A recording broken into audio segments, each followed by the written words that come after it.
Hello, everybody. Welcome to Flock Squawk, the place where we break down all things related to the Baltimore Ravens. There's a lot to talk about this week. I'm joined by my co-host, Chad Cummings. How are you doing today, sir? I am doing well, Benjamin. We had a little hiatus, but I'm glad to get back on this screen with you and talk some football. Training camp has started. We made a couple signings. We got some more clarity on some injuries. We have some more injuries. There's a lot to talk about. Doesn't it feel like football's right around the corner? I mean, there was a preseason game, like a couple days ago?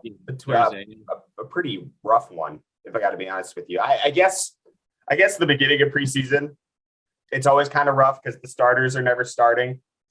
We know for a fact now that a lot of Ravens players are not going to be starting for the first preseason game, which is pretty typical. Mm-hmm. So these first few games are kind of rough, but it's good to see football back, period. Like, I'm just kind of excited in general that we have football back in our lives. It's the beginning of August. It feels really good. My wife hates it. Why is that? Because her Sundays are every Sunday for here on out is booked with football. Yeah, and that's true. And some Thursday nights and some Monday nights.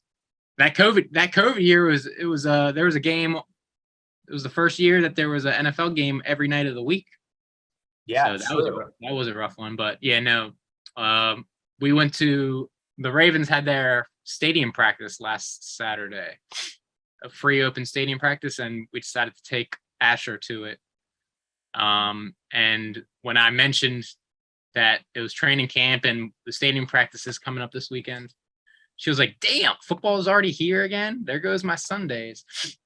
But it's the opposite feeling that I had. I've been dying for football. The Orioles are doing great. Actually, they've been kind of a surprise. So I've been monitoring them a little bit. Yeah. But other than that, it's been just it's been rough without football in my life. I agree. I love it's right around the corner that I love than NFL football. Yeah, I know. And now training camp is in full swing. We actually have some news, pretty big, significant news. So let's start off with that. Deshaun Watson, his suspension. So we learned that from the independent arbitrator, the Honorable Sue Robinson, that her decision for the Deshaun Watson sexual misconduct, NFL personnel conduct policy ruling, she made a recommendation of a suspension of 6 games, which, if you looked at the schedule, was really interesting. I thought maybe a conspiracy was afoot because Week 7 is the first game Deshaun Watson would be back. And of course, it was against Baltimore. So I was just like, really? Okay. Yeah. Couldn't push that out a little bit more. The NFL had initially been pushing for an indefinite suspension for a year. And they had 3 days to file an appeal. And the NFL filed an appeal.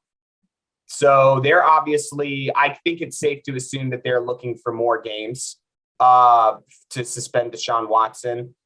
6 games seemed really low to me. Sure. When it first came out, I was like, damn. I think what happened was they were going off of precedent. I think she kind of looked at, first off, only 4 women ended up testifying and being part of that case and what she was looking at. And I think with the Ezekiel Elliott stuff, I know that was mentioned a lot when he had his issues. He got a 6-game suspension. And I think precedent kind of won the day on that. Yeah. When you first heard 6 games, were you surprised by that? I feel like when we first talked about it with the year, we were like, probably not going to be that. And then as the news came out and it got less and less and less, I just never thought it would go down to 6 games. That seemed just didn't seem like enough time considering what the NFL wanted. Yeah. No, yeah. I mean, yeah, I would say that 6 games was a little surprising to me as well. Even to Watson's camp and the Browns, they finagled his contract so that he's only making $1 million this first year, and anticipating at the worst a full year suspension. That way, he would only lose $1 million of his $230 million guaranteed contract. So even Watson and the Browns were anticipating it seems like a longer suspension than that. But I was a little surprised that the judge was only looking at 4 or 5 of the 20 some cases to make this judgment. And I don't know the details on why that is, but I'm assuming since he settled with a good amount of the women, that all those things were like thrown out. I assume that's a part of the settlement. It's a monetary settlement. He's paying them off essentially, and they can't use their case against him anymore, is kind of what I'm thinking. So I'm assuming that's why this independent arbitrator only used a certain amount of the cases, or maybe she took the severe cases. I don't know for sure, but I thought it was a credibility issue. So like the NFL was like, these are the women who seem to have like a legitimate case. Okay. Because a lot of the 24 that came out, you're right, a lot of them did settle. Mm-hmm. And I think that they just brought forth the 4 or 5 women who had like the most credibility with the case. Yeah. So I guess the allegations that pulled the most weight, is that what you're saying? Yeah, exactly. Okay. Yeah. So, and then the reason she settled on the 6 days, like you said, she was comparing it to other I think I read a quote, like she was comparing it to other non-violent sexual misconducts. So there was no violence in any of these allegations. So she's settled on, she's being fair, I guess, in the sense that she was comparing to other suspensions in the past, which was 6 games. And obviously the NFL wanted more, and they want to save face, and they want to stand up for, women, and they got women employees, so so they appealed it. And that sounds like from the reports that they want that, like you said, that year-long suspension. But I'm curious what the process is after this. So now it's up to Goodell to make a decision with, I heard he brought in some other person to like help him, right? Yeah, he had a former attorney general, right? Okay. For, I think it was New Jersey. Let's see. Because I think you're right. I think he decided to pass the buck on this one, which is probably good for him anyway. Yeah. Right? He's been part of some pretty interesting decisions. Yeah. So here we go. Roger Goodell picks former New Jersey Attorney General Peter C. Harvey to hear NFL's appeal of Deshaun Watson's suspension. So he's basically saying, okay, I'm going to let another guy make a decision. It's probably because he used to be the judge, jury, and executioner for a lot of cases. Like we remember Ray Rice, a little bit of a different case because Ray Rice was caught on camera. And it was pretty obvious like what would happen there. So I don't think Roger Goodell had an issue with making a decision. Keep in mind, he's the only commissioner that does not have a law degree in NFL history. So maybe passing it on to somebody else. He's pretty far into his tenure too. So maybe that has something to do with it. Maybe he's just like, if I have this option from the new collective bargaining agreement, I'm just going to go do that. But what kind of struck me was how, the independent arbitrator in this case, if you do 6 games, it kind of makes you look like the good guy if you appeal it and tack on more, right? Regardless of because 6 was just such a low ball. That was kind of a low ball number. And I think it worked in the NFL's advantage because they were like, all right, let's see what the public thinks about it. And it went to the public, and a lot of people were, understandably pissed off about it. Only 6 games for that? Are you kidding me? With the amount of women that came out initially. And I think, it just makes sense to appeal. Yeah. Especially with the more recent information that came out that he had seen like 70, I forget the number, but like a crazy amount of masseuses within like a 13-month period, and they're like, that's a red flag to me. Yeah. Big time. How many massages do you need, dude? And it's different massage therapists. It's not the amount of massages he was getting. It was the amount of different women that he was, getting to massage him. Just seemed kind of weird. And the fact that, I don't know, the Houston made everybody sign an NDA. That was a little strange. But 6 games was kind of like, huh. with the amount of women. Yeah, it's just like 6 games. That's it. But yeah, I mean, yeah, but like you were saying that, I kind of, now that you mentioned it, I kind of agree. It puts Goodell and the NFL in a better situation where they're not, they're using this independent arbitrator to suggest a suspension, and then they can see what the backlash is. And they wanted a full year anyway. Mm-hmm. It seemed like all the things that were leaking out, they wanted to give an indefinite suspension for a year. Like they were dead set on that. So when this came back out and it was 6 games and it was such a low number, I mean, like, do you think maybe it would have been different if she came out and she was like, all right, half a season? I mean, I don't know. I have no idea how people would have reacted to that per se, but yeah, just and it's not over by any means. Yeah. I mean, I think Deshaun Watson is at camp and he's practicing at camp. Yep. But I mean, Jacoby Brissett has basically come out and said, yeah, I'm ready to go. I've always been ready to go. And in Jacoby Brissett's defense, he always has been ready to go. He's always gotten opportunities somewhere. But it seems, because when the 6 games came out too, and I was like, wow, if that stands. And week 7, I think they come to Baltimore to play. Yep.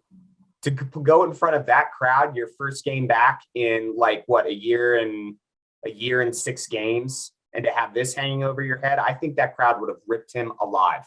Yeah. You would have seen signs, you would have heard chants. They would have torn him apart if he had gone to the bank.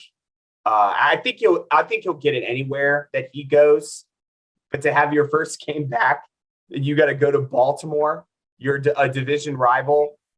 That would have been something to watch. Yeah. I mean, outside of Browns fans, I'm sure he's not well liked amongst a good majority of the NFL based off the allegations. Obviously, he's continued to deny any wrongdoing this whole time.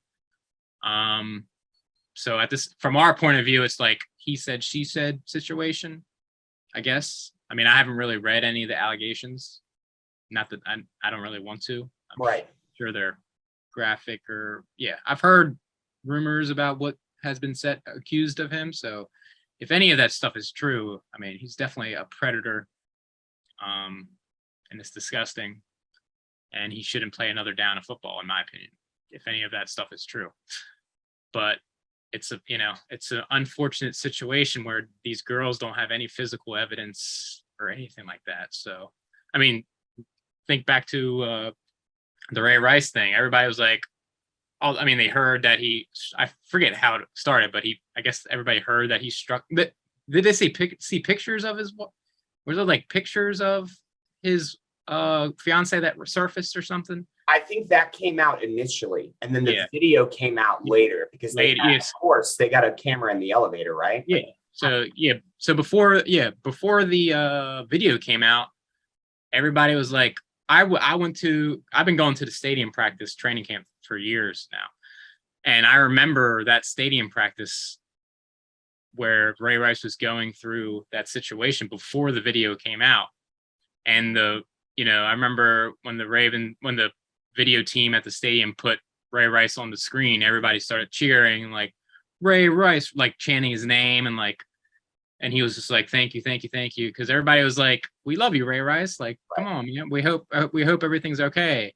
But then once the physical video evidence came out and everybody saw what happened, it was like, oh shit. Yeah.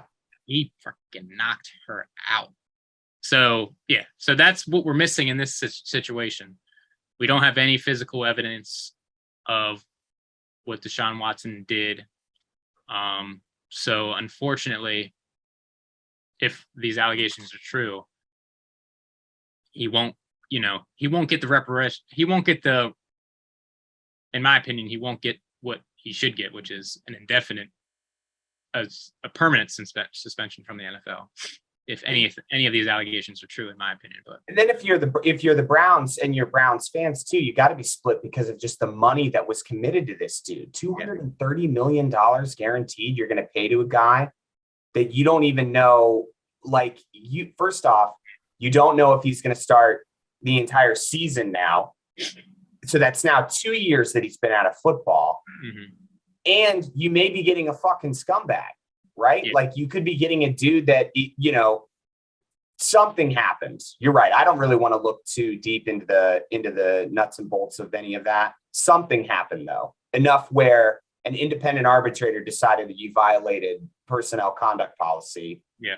And you committed 200. I bet Browns fans are kind of split on this. Like $230 million you gave up, essentially, put in escrow to get this dude who may or may not cause you problems down the line. Like, I mean, who knows now, if anything comes out about Deshaun Watson's personal character again, it's going to constantly be brought up.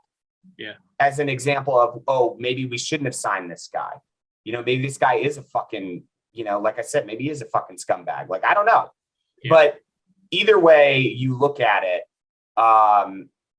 it just seems likely that if from a Ravens perspective, it seems like we're not going to be playing him at least the first go around. And if it holds, he may not play at all this year. And I think that that's looking more and more likely. Yeah. As the days go on. And I just, I guess the Browns hedged. Good for them. They're only going to pay him $1 million this year if things do go south and he can't play.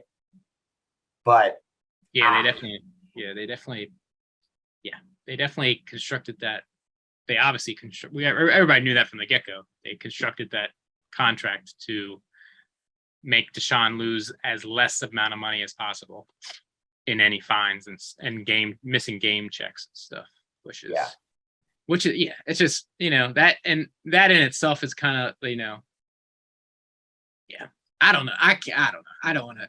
Yeah. We talked about it before. It was this was a move out of desperation, I think, in a situation where I didn't think they needed to be desperate. How about you just treat Baker Mayfield a little bit better than how you fucking treated him?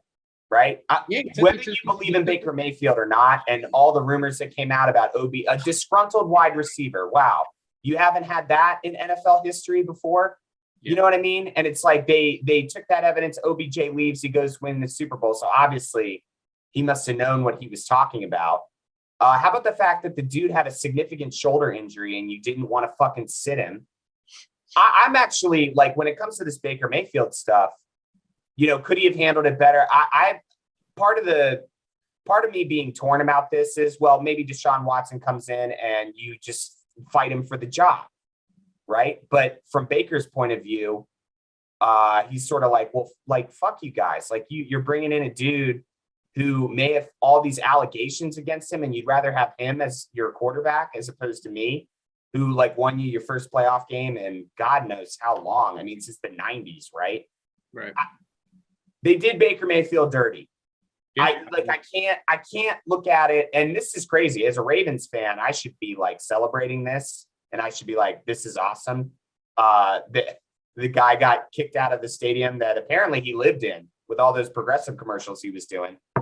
They changed the locks on him.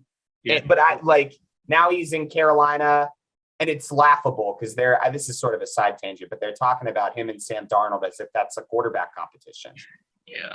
Right. All these major networks are oh my God, it's going to be this is the most interesting quarterback battle in the entire league right now. Who's going to win, Baker Mayfield or Sam Darnold? I was like, Baker Mayfield. Yeah. It's Baker Mayfield. He's won a playoff game. Yeah. He played semi-competently. Wow. And what has Sam Darnold ever done? Ever. Right? He got maybe a bad situation with the Jets where he was seeing ghosts, and now he's playing for Carolina. And it's they're this is the most interesting quarterback battle in the entire NFL. And I'm like, is it? Yeah. Is it really? Is it that? Are we all that locked up with QBs around the league? I think Baker Mayfield's going to go in and steal that job. I would be shocked, dude, if Sam Darnold starts over Baker Mayfield. I would be shocked. I'd be like, what? Not going to happen. I don't see that happening either. Sam, I mean, I was willing to give Sam Darnold a second chance because the Jets were a dumpster fire. Right. And when he kind of, he didn't show anything last year, his first year at Carolina. So I'm out on Sam Darnold at this point. And obviously Baker Mayfield has done a lot more with his first 5 years than Sam Darnold has. So yeah, I if I was gonna put money on it, I'd say Baker wins that job. But yeah, back to the Deshaun Watson thing. Yeah, I mean, when you give someone $230 million, that's there's no way Baker's gonna stay and compete. And they don't want Baker to stay and compete. They made their decision. Deshaun Watson's their number one quarterback. But yeah, I mean, as like you said, as Ravens fans, we at least have a year of, more than likely, we have a year of Jacoby Brissett playing as the Cleveland Browns starter. And the Cleveland Browns are going to be in a lot of, there's going to be a huge distraction this season. That was already the case, but it's just going to continue throughout the season because who knows how long this appeal process goes. And that's the other question is I hope this appeal process doesn't prolong the suspension. So, a month from now, Deshaun Watson, there's nothing set in stone and Deshaun Watson's allowed to play. That's where I wonder how this works. How long does this appeal process take? And I heard that, Deshaun Watson, his camp, and the NFLPA can, take this to federal court after they get the next thing. So does that prolong the suspension? I don't know how any of that works. I don't know. I doubt the NFL wants that. So I'm curious. They don't want Deshaun Watson playing the first game of the season. They don't want him paying the first 6, So I imagine I'm just curious how it's all going to play out because I don't know any of that. Yeah, I mean, and it seems like they would appeal, right? Because here's the thing about Deshaun Watson has made it like very public that he is innocent, right? Like he has gone out and said, he hasn't said this specifically, I'm paraphrasing, but he's been railroaded and that he's completely innocent and that there's no credibility to any. So why wouldn't they appeal? Yeah. Right. I mean, it just seems like, and you're right. I don't know. At that point, does it fall back on Sue Robinson's ruling where, okay, now you're at least suspended the 6 games, right in the beginning. And that's where you go through arbitration. And that's when the appeal process goes through. But even then, I can't imagine it would take a month and a half if there was an appeal. If, like, let's say the appeal comes down and then Deshaun wants to appeal it, that process is going to take more than a month and a half, right? Like, it just doesn't seem likely that he's going to be on the field. He's going to not be on the field past week 7. I think that's like, I just think that that's obvious at this point. It just doesn't seem like he's going to be, on the field at that point in the season, whether it's because the suspension is there, they give him a year indefinite suspension, or he goes to appeal it to counter what the NFL ruled. I don't know, man. It's kind of a mess. It's a mess, and the Browns got themselves into it. Yep. So I don't know if I have much sympathy for them on not at all. No, it's a 3-man race for the division title this year, in my opinion. Right. It doesn't seem like Deshaun Watson's going to play half of the games, and there's going to be so much distraction. I don't see how the Browns can overcome the distraction and the loss and having Jacoby Brissett as their starting quarterback. Wouldn't it be crazy if they went like 12-5 and made a playoff run? It would be very crazy. They got talent on that team outside of quarterback. But they do have a lot of talent, especially. Yeah, I mean, they have a lot of talent for sure. No. But we'll see how that goes.